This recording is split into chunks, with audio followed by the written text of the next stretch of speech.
justice. Saudi style.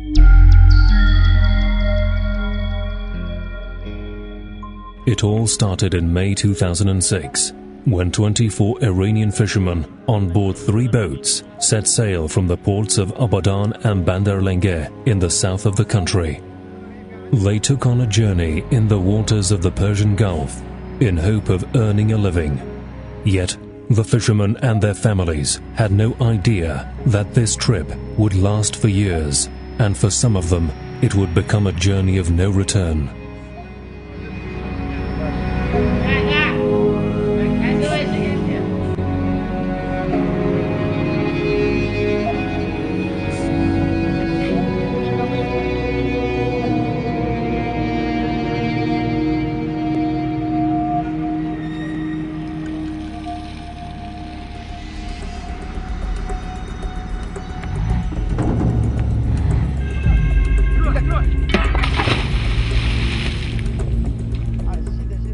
As the storm hit the sea, all 3 boats were pushed out of Iran's territorial waters and pulled into the waters of Saudi Arabia.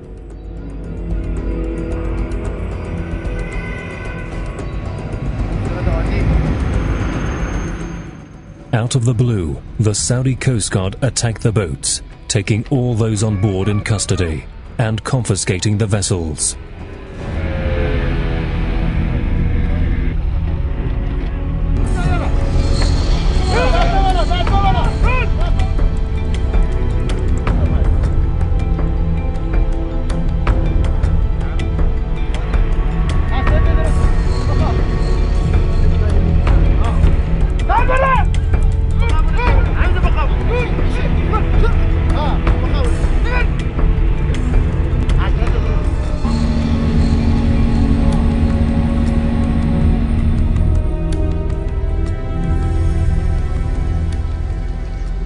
The initial allegations revolved around illegal entry into Saudi waters. But before long, Saudi officials decided to take on the fishermen by charging them with drug trafficking. According to official reports, the Saudis beheaded 8 of the Iranian fishermen on April 15, 2012. Only 1 person was released, while the remaining 15 fishermen are still held in Saudi Arabia's Dammam prison, waiting for their execution sentence to be carried out. Almost all of the fishermen in Saudi custody were related to each other, which is quite common in the southern parts of Iran, where many belong to tribal communities and tend to earn their living by fishing. In a closed court, while no interpreters or lawyers were present, the 24 Iranian fishermen were found guilty of drug trafficking and subsequently sentenced to death. But the fishermen are not the only victims in this case. Their families have been caught between a rock and a hard place, wondering why their loved ones were denied a bare minimum of legal consultation and basic human rights for years. The trial lasted 6 years, during which the fishermen were not allowed to see their families or lawyers. They were even denied contact with the Iranian consular staff. The fishermen are being held at Dammam prison, located on the east coast of Saudi Arabia. Our requests for a statement or any kind of information from the Saudi officials were declined. The families and friends of the fishermen in Abadan are persistent in upholding their cause to save their loved ones from such injustice.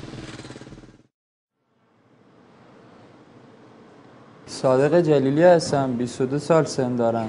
کارم دریانوردیه. اهل آبادان هستم. مثل خیلی های دیگه که اینجا کار میکنن، اینجا جنوب طرفای ما کاری جز دریا نداره. فامیلای ما، خود ما، همسایه‌های ما همه نونمون از دریان. غیر از این میتونم بگم غیر از این دیگه کار دیگه ای نیست اینجا. بابای من هم کارش همین بود. دریا کار میکرد. میرفت دریا 10 روز میموند صید میکردن برمیگشتن. اون موقعی هم که کار میکردم من خیلی سن و سال پایینی داشتم، تحصیل میکردم. یه روز رفتن دریا، 10 روزشون گذشت نیومدن. 10 روز شد 15 روز، شد 20 روز. ما خیلی نگران شدیم. به عموام خبر دادم، اونا رفتن پیگیری کردن، بیسیم زدن دریا، از شیلات سوال کردن، کلی تحقیق کردیم خبری نشد ازشون. هر شناوری 7 روزه یا 8 روزه مجوز خروج و برگشتشه. اینا بیشتر از حدی که براشون تعیین شده دیر کردن، نیومدن. ما اینجا دلواپس شدیم، تماس تلفن، بیسیم، لنجا، شناورایی که داشتیم بیرون تماسی داشتیم، گفتیم آقا با فلان لنج تماس بگیرید طریق بیسیم دریا، اینا ببین موقعیتی زنده غرق شدن. روبروی که به ما خبر رسیده، روبروی جزیره فارسی، بین جزیره فارسیه و عربیه، اینا گشت عربستان، نیروهای گارد ساحلی عربستان گرفته و برده داخل عربستان. یادم میاد که تو خیابون داشتیم بازی میکردیم که عمو بزرگم اومد، گفتن که 15 روزه که خبری از بابام نشده و خیلی نگرانش هستن.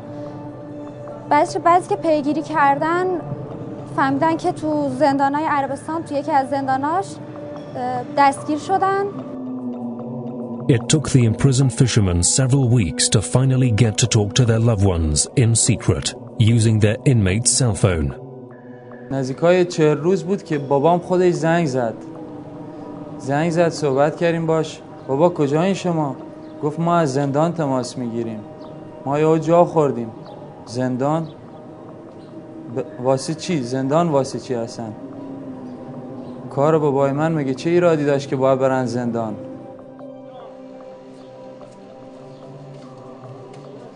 اتهام مواد مخدر بهشون زدن.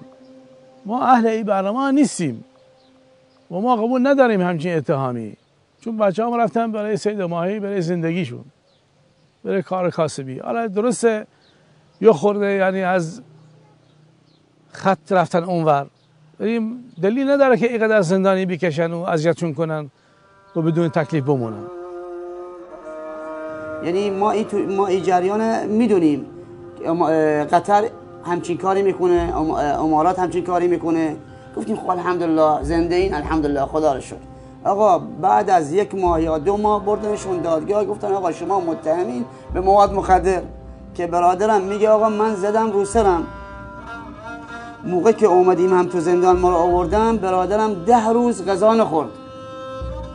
حتی اومدن از پلیس عربستان بهش گفته آقا ناراحت نباش فلان.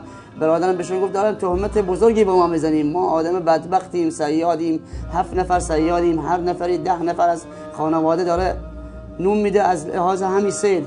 لنجمون هم پر ماهی، خودتون دیدین لنجمون هم ماهی داشت. ما کجا ما در کجا هستیم؟ ما از زندگی از اول که پدر و مادرمون توی دنیا گذشت سال شد، ما توی کار نکردیم. حالا میخوایم کار بکنیم که دیگه چه بکنیم؟ مجبور شدیم ساکت شدیم. تا حالا ما یه روز یکی میاد برامون اعدام شدن، یکی میاد برامون میگه زنده هستن، مثل یه عروسک تو دستشون شدیم. حالا هیچ ناراحتی هم نداریم، هیچ راحتی که ما امروز راحت داریم نخیر. هر روز که میگذره برامون ما ناراحتیم.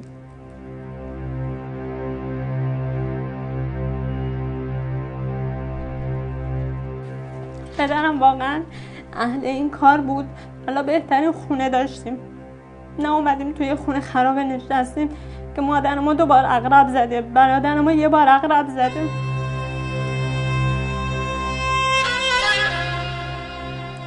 به این هم میگن زندگی.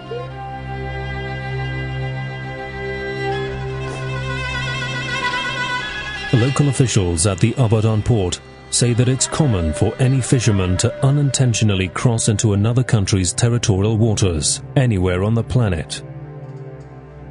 فقط خاص ایران نیست، یعنی صیدگاهی هست که مشترکه. ماهیگیرای کشورهای همجوار میان، ماهیگیرای ما بعضن حالا به دلایل مختلف به اصطلاح وارد این صیدگاه ها میشن و بعضا هم با تذکر مسئله حل میشه. ما هم این ملوان های دیگری هستن که وارد آبای سرزمینی ما میشن، اما ما بنای مقابله به مثل به این شکل رو نداریم. اسلامیت ما اجازه نمیده. رئوفت اسلامی اجازه نمیده. حقوق قانونی و شرعی اونها رو ما انشالله رعایت میکنیم. حقیقت ماجرا رو وقتی بابام صحبت کرد گفت که لنجشون خراب شده بوده و طوفان برده بودشون طرف آبای عربستان سعودی و اینطور بوده و گارد عربستان گرفته بودشون و بعد اونا گرفتن و بردنشون به زندان و این اتهامو بهشون زدن. یه دفعه هم گفتن به جرم جاسوسی گرفتنشون. ما هم مات مبهوت نمیدونستیم چی کار کنیم، مونده بودیم توش، ترسیده. منم بچه بودم با یه خانواده، مادر، 3 تا خواهر. به بزرگترهای فامیل رجوع کردیم، اونا رفتن تحقیق کردن، رفتن تهران اومدن، وزارت امور خارجه تحقیق کردن، هر کاری کردیم که از اونجا خبری بگیریم، متاسفانه خبری به ما ندادن. As the fishermen's families took their case to Iran's Ministry of Foreign Affairs, talks between Tehran and Riyadh over their fate entered a new phase. سعودیا مدعی بودن که اینها قاچاق مواد مخدر انجام دادن و مثلا یه چیزی نزدیک 2800 کیلو مواد مخدر داشتن. در همون موقع به اصطلاح پرونده اینها رو رسیدگی کرده بودن و 5 سال پیش حکم اعدام اینها رو اون موقع صادر میکنه. A quick look at the living conditions of the families of the fishermen shows that almost all of them were barely keeping their head above the water. مال 7 سال بهت بگم نه زندگی رو داریم. خونه بی پدر موندم دیگه، خودم بزرگم اینجا. خودم هر چی کار کنم نمی‌رسم به خرج خونه. ما مادرم قصه میخوره، برادرم، پدرم. یعنی هیچ عادت خونم نداریم. نه شب نه روز. حالا چرا موقعی که بودش تا حالا دیگه غذا درست نمیخوام خدا بگه.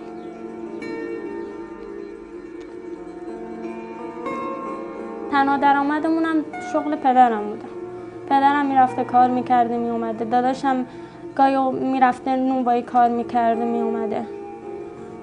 موقعی هم که دیگه داداشم تصادف کرد و دیگه شد اومد داخل خونه، دیگه نتونست بره کار بکنه. تا مدتی که بابام میرفت سر کار میکرد، خرج و مخارج خونه ما رو در می آورد. دیگه از موقعی هم که پدرم رفته زندان کارش چیز شد، دیگه منم دیگه ادامه تحصیل ندادم. تا 3 در راهنمایی خوندم در اومدم.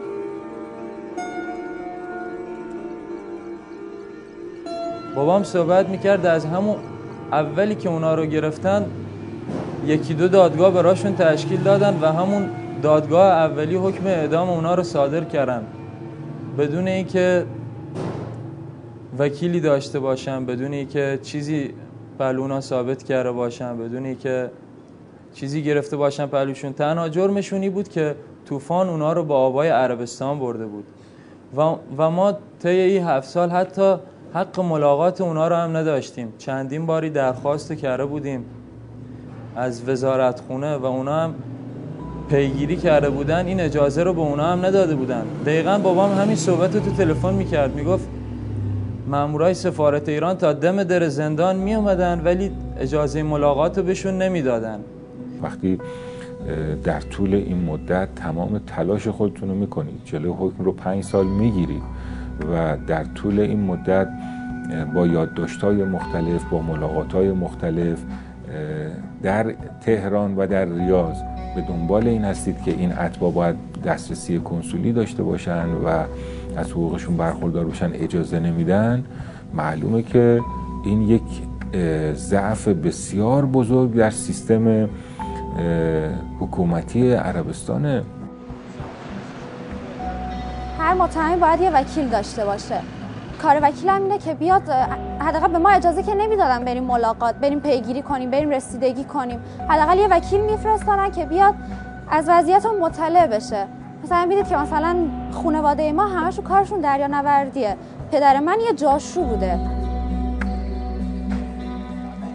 همونطور که به اتهام مخدر بودن، خواهد وکیل نفرستاد بیاد ببین خونه زندگیمون. اونی که میخواد این کار کنه حداقل خونه‌اش یا آپارتمان داشته باشه. اگه ما یه خونه زندگیمونه مؤسسه مال مخدر نیست. 3 ماهی پدر اینا موقع که بردن دادگاه اولین بار یه 2 نفر آوردن براشون که قاضی سوال کرده آقا این شما به اینا مواد دادین؟ اینا گفتن بله اینا مواد به ما دادن، 3 تون به ما دادن. که برادرم اونجا یعنی سر صدا کرده به من گفت که هیچ کس حرف نزد فقط من سر صدا کردم، جیغ کشیدم اینجا تو دادگاه عربستان.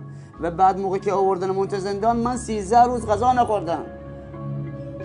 13 روز غذا نخوردم که مامورای عربستان اومدن گفتن بابا هیچ مشکل نداره غذاتو بخور فلان. گفت شما تهمت دارین به ما بدبختا میزنین. اینقدر میگن ما رو عذاب دادن، شکنجه دادن برای اعتراف، ما چیزی نداشتیم اعتراف کنیم. این نگرانی رو داشت، میگفت اینا دارن ما رو میبرن کم کم میخوان اعداممون کنن، ولی معلوم نیست که این هفته باشه 1 ماه دیگه باشه کی باشه معلوم نیست، ولی این برنامه رو دارن. ما هم از این ور وزارت خونه که میرفتیم میگفتن اونطوری که آقای سعودالفیصل بهشون اطلاع داده بود گفته بود اصلا همچین خبری نیست، اتفاق هم نمیخواد بیفته. و اون آخرین شبی بود که ما باش صحبت کردیم. شب آقای سعودالفیصل تماس گرفتن با وزیر خارجه ما و اعلام کردن که من موفق شدم جلوی اجرای حکم رو بگیرم. بعد مدت زنگ زدن گفتم پدرت بردن صبح بیدای ساعت 10 بود که بردنشون. گفتم چی شد؟ که بردن نمیدونم کجا بود. بعد از آن ظهر که بود اومدن درجه دار بشه گفتم آقا اعدامشون کردن.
پدر من زنده است، هنوز نمرده. اگرم واقعا اعدامشون کردن چرا جنازه هاشون تحویل نمیدن؟ چرا تو این 2 ماه این خبر رو پیچوندن؟ خبری به خصوصی به ما نمیدن. آخرین خبرشون چیه؟ در 22 خرداد ماه یادداشت دیگری وزارت خارجه عربستان سعودی به سفارت ما ارائه کرد و در اون اشاره کرد که 8 زندانی ایرانی در 27 فروردین اعدام شد که این یک تناقض بسیار جدی داشت با هم یادداشت‌های قبلی عربستان و هم قول وزیر خارجه عربستان سعودی. اگه اعدام کردن پس جثه های اونا کجا؟ چرا اونو به ما نمیدن؟ چرا هیچ خبری به ما نمیگن؟ چرا بلا تکلیفیم؟ هر روز داغمون رو تازه تر میکنن. هر روز 1 هفته 2 هفته 1 ماه 2 ماه میگذره دوباره میگن اینا رو اعدام کردن. یه بار میگن 27م، یه بار میگن 15م، یه بار هیچ تاریخ دقیقی به ما ندادن تا حالا. هیچ. همه بلا تکلیف موندن، خانواده ها سرگردان، همه از کار و زندگی زده شدن. خدایی اولا این اتهام باید به دقت بررسی بشه. اگر با تمام مراحل درست و قانونی خودش انجام میشد و تازه محکوم میشدن، بازی کشور حق نداره بدون اطلاع کشوری که اینها تبع اون بودن حکمی رو بخواد اجرا بکنه. اینا همه خلاف کنوانسیون‌های بین‌المللیه و دولت عربستان و حکومت عربستان باید پاسخگو باشه در قبال این اقدام. ما هم تو این قسمت نواحی خوزستان اکثرا طوایف عربی هستیم و هر طایفه یه شیخی داره. یه چیزی که عرف بین این طایفه های شیخ های عربی اینا که اگه شیخ یه حرفی بزنه سرش بره ولی حرفش ماندگاره، باید انجام بشه. ما توش موندیم که این یه شیخه که همه کار عربستانه، یه قولی بده به وزیر بعد عمل نکنه، تناقضش اینجاست که اون گفت آقا اعدام توقف شد. According to Iran, Saudi officials claim that the inconsistency of their words and actions was a result of the independence of the Saudi judicial system from the government. Experts, however, fundamentally reject this. اینها کاملا غیر واقعیه. ما همه میدونیم و دنیا همه میدونه که مجموعه دینی و مجموعه سیاسی عربستان در کنار هم قرار گرفتن. هم اونهایی که به حساب امور دین به گفته خود در دستشون توجیه میکنن سیاست‌های خطا و غیر دینی، عرض کنم که نظام رو، رژیم را و سیاستمدارا هم توجیه میکنن اقدامات غیر قانونی و غیر بساب منطقی خود بساب این بساب مجموعه دینی. 8 executions in one day, in the most horrendous way, beheading, Saudi style. Broken families are the most heartbreaking consequence of the fishermen's capture that have gone through an extended trial, executions, and isolation, as they were denied any outside contact while in prison. جاسم صاحب 3 بچه 3 دختر هستن و اینا پیش من زندگی میکنن. الان تقریبا 1 سال و نیم هم مادرشون ازشون رفته، بدون مادر و بدون پدر و مادر دارن زندگی میکنن پیش من. شما میدونی بچه که بدون پدر و مادر زندگی کردن خیلی سخته. درسته من پدر بزرگشون، من پدرشون هستم، ولی اون چیزی که مثلا با پدر و مادر زندگی کردن فرق میکنه تا پیش من. از همون موقعی که لااقل ما صداشو میشنیدیم آروم میشدیم یه کمی. الان که صداشو نمیشنویم هر روز اشک از چشام میریزه کنه که نمیدونیم مردم پدر دارن، حسرت پدرانشون میخورن.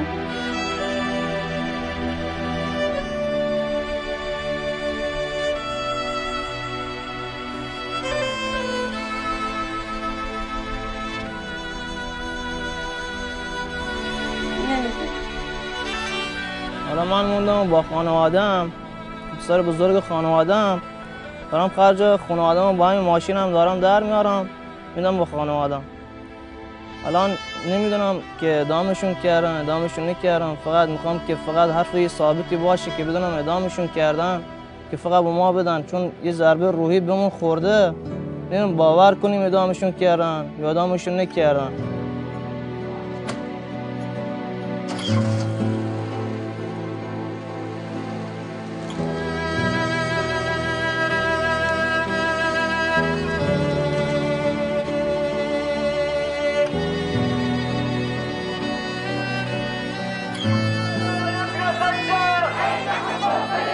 The fishermen's execution coincided with several other crises faced by the Saudi regime, either inside the country or in the region.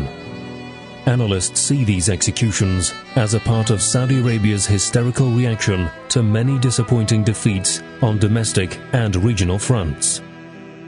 عربستان در این برخه با یه همچی اقداماتی میتونه تقریبا بخشی از اون ناراحتی و عصبانیتش رو ابراز کنه، چون صحنه‌های منطقه‌ای رو از دست دادن و الان دیگه تقریبا به سوی خشونت روی آوردن. یعنی زمانی مردم رو بالاخره با پول و مال و از کنم توزیع اموال ترغیب می‌کردن. ما مدتی است که می‌بینیم نه الان سلاح میدن در سوریه، در مثلا خب حمایت میکنن در عراق از برخی عملیات تروریستی، در مصر باز همچنین از خشونت طلبا پشتیبانی میکنن، ترویج به حساب فتنه های مذهبی رو دنبال میکنن و تحریک میکنن. لذا اینجا میشه این تفسیر کرد که این اتفاق هم بخشی از همون حالت خشونت طلبی است که در مرحله اخیر عربستان بهش روی آورد. The bodies of the executed fishermen were never handed over to their families, and that is why they cannot accept that their loved ones are gone. Saudi Arabia has shown no sign of accountability or compassion whatsoever to the mourning families or the Iranian government.